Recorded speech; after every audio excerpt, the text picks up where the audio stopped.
నొప్పికి భయపడి సిజేరియన్ చేయించుకునే కంటే ఎపిడ్యూరల్ అనాల్జెసియా అంటే పెయిన్‌లెస్ లేబర్ ఇంజెక్షన్ తీసుకొని నార్మల్ లేబర్‌కి ట్రై చేయడం మంచిది. ఈ ఎపిడ్యూరల్ అనాల్జెసియా అంటే ఏంటి?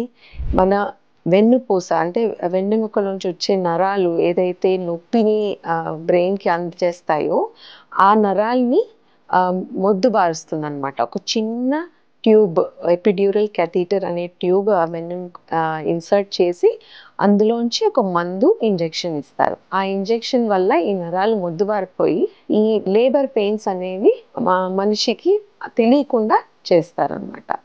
కానీ లేబర్ అనేది ఆగదు. మామూలుగా యూట్రస్ యొక్క కాంట్రాక్షన్స్ కానీ లేబర్ లో జరిగే ఏదైతే మార్పులు చేర్పులు ఉంటాయో డైలటేషన్, బేబీ తల కిందకి జారడం ఇవన్నీ సక్రమంగా నడుస్తూ ఉంటాయి. కానీ లేబర్‌లో ఉన్న అమ్మాయికి ఆ నొప్పి తెలీదు. దీనివల్ల లేబర్ తట్టుకోగలదు.